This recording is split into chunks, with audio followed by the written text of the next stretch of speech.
Today we are going to discuss the most used FC Pro formations. As you can see on this graph, credits to npenna80 on Twitter for it, that the most used formation is the 4-4-2, followed up by the 5-2-1-2 and the 4-4-1-1.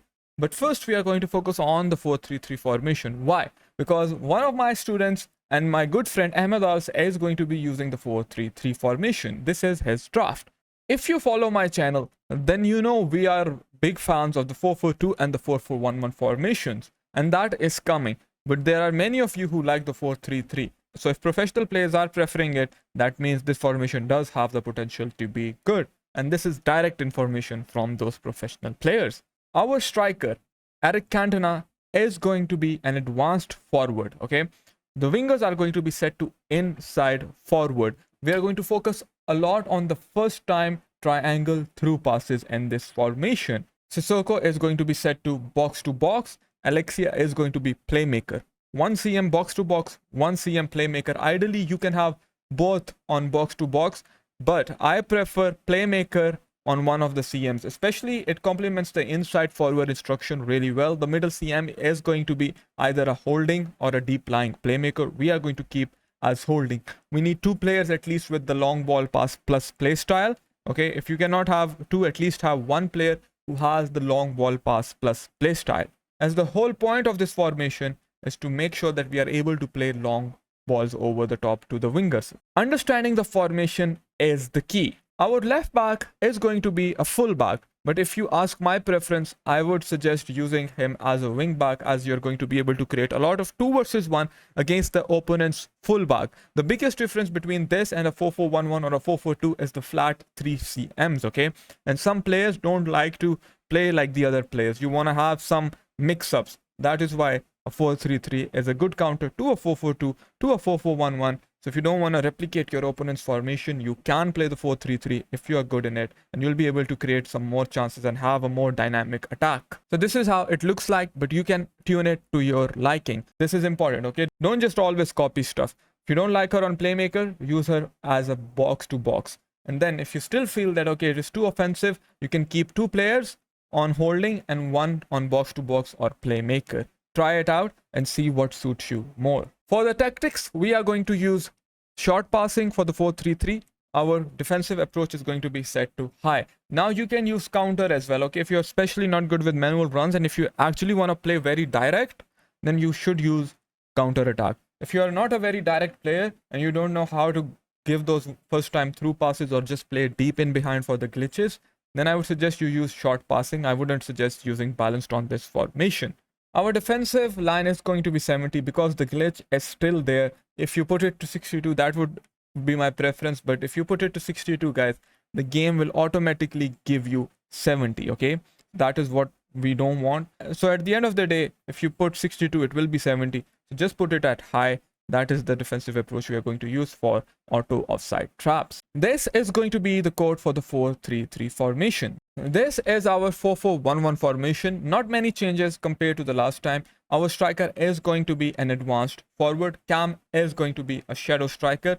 CMs, again, I think the best complement for the inside forward is playmaker. So if you're going to use your left mid as an inside forward, I would suggest using your LCM as a playmaker. Otherwise, if they are going to be a winger, then just use your LCM as a box to box. Your other CM is going to be, again, either a deep lying playmaker or holding. I would suggest use her as holding. Your right mid is going to be inside forward, right back is going to be full back defend, left back is going to be a wing back, not attacking wing back as some players use, as that is too offensive. You always want your goalkeeper to be a sweeper keeper.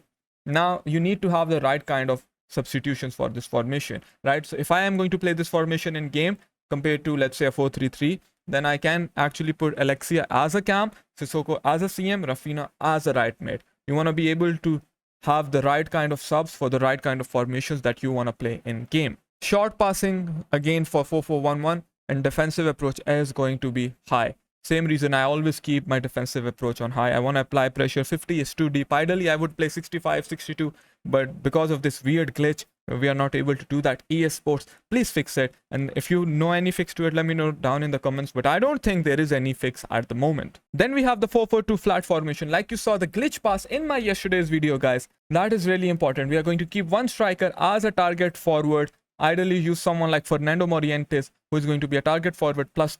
You will see Stingray Jr. using Drogba and Morientes. Power shot and aerial combination. The other striker is going to be an advanced forward. Our CMs are going to be, again, one is going to be holding, the other is going to be a box-to-box. But I have been trying out deep lying playmaker on both, and I think that is the best for recycles. Recycle basically means going in the wings and then pulling the ball back in the midfield.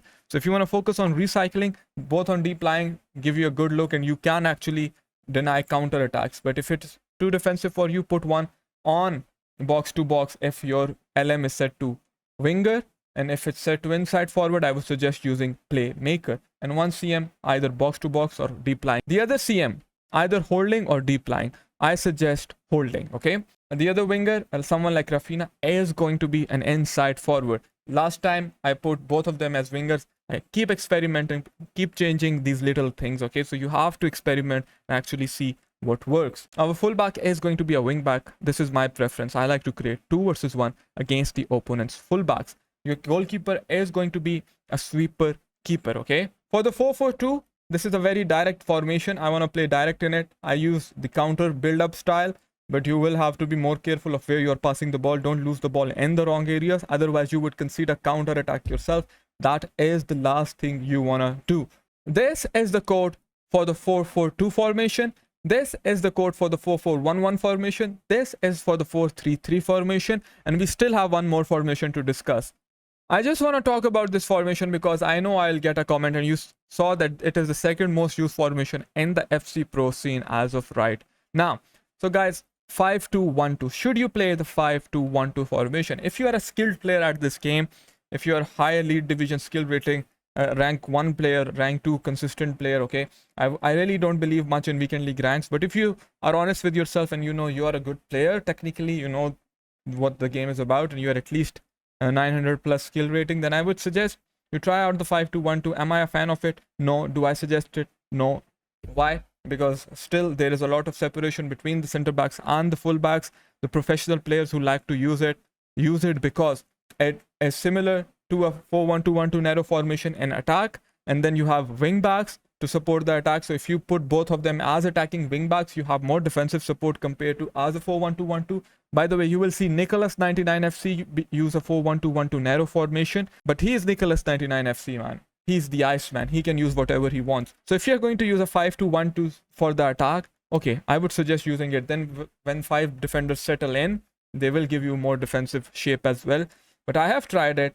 It is too narrow for me, and you can easily get pressed even if you have both on attacking wing backs. If you lose the ball in your own half while building up in this formation, that's not a good look. It basically becomes like a 3-4-1-2 if you have both of them set as attacking wing backs. This is what most pros have actually in their formation, and then the cam is either a playmaker or a shadow striker. Most of the times it is a shadow striker. Strikers are both advanced forwards, or sometimes it could be one is false nine and the other is advanced forward, right? And you can also use target forward if you have someone like Morientes. But like I said, it is not something I would suggest to you guys to use, okay? But if you really want to use it, then this is how I would use it. I would put one of my wingers as an attacking wingback. The other one will be set to wingback. Then 3 defenders will be set to defender, defend, defend. Okay, one CM is going to be box to box. The other one is going to be holding. Ideally, I would suggest using both on holding, but if you are really confident in your attacking ability, then I would suggest using one box to box, one holding. So this is how your formation will look like, and then you can manually trigger Di Lorenzo up the field, your right back basically. Then the keeper is going to be a sweeper keeper as well. Tactics in this formation, I would definitely suggest using the counter play style with high defensive line. Counter will allow you to play those lob balls in behind. If you have a tall striker, you can head the ball down, you can play the ball to them, and then you have Theo Hernandez making a run. If you're going to play this formation, you need Theo Hernandez. Playing this formation without Theo Hernandez is suicide. Please don't do that. You really need Theo Hernandez for this formation, and this is how I would line it up, but I will not suggest it to most of you guys. This would be the code for the 5-2-1-2 formation in case you really want to play it. But I would suggest going first formation 4-4-2 or a 4-4-1-1, then the second formation can be the 4-3-3. This is what I would recommend.